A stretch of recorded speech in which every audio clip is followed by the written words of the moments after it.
تعاونوا على البر والتقوى ولا تعاونوا على الإثم والعدوان. صدق الله العلي العظيم. محترمو شت رهبري وجود لري دا غو له امر سره سم تاسو ته څو خبرې کول غواړو. دا زموږ خبرې چې دي او مشرانو ته نه دي، دا تر موږ و کشرانو ته توصیه ده.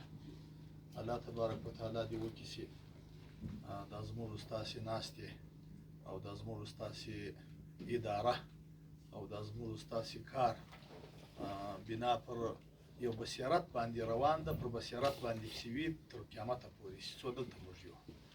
نو لله الحمد سرمفتشت یوه ډېره باکیفیته او ډېره درنه او ډېره قانوني اداره ده لله الحمد، او ټول مامورین یې و خپلو کارو ته نسبتا متوجه دي.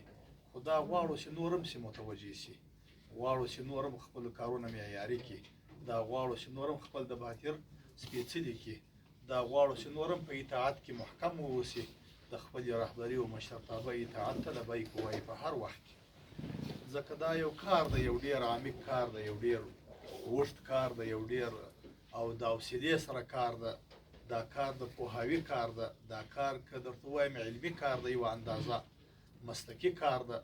نو د هر سړي دپاره دا مناسب ده چې دی که یو کار کې خپله پوهې ونه لري، تجربه ونه لري. لله الحمد موږ سره ډېرې قدرمنې څېرې سته د علم په سلسله، په دیني مسایلو کې، په مسلکي مسایلو کې. د هغو مشورې ته لله الحمد په هره جمعه کې موږ پر هر درانه کار باندې غونډه لرو، خپله په اصطلاح باندې کمیټه لرو، خپل رهبري راته تیاره کړې ده.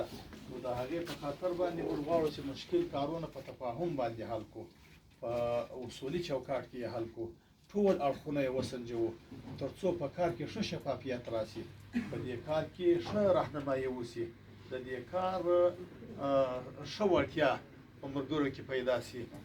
کورسونه درته کېږي، روزنتونونه درته جوړ سوي، لایحې پرتې دي د هر کار. نو صرف او صرف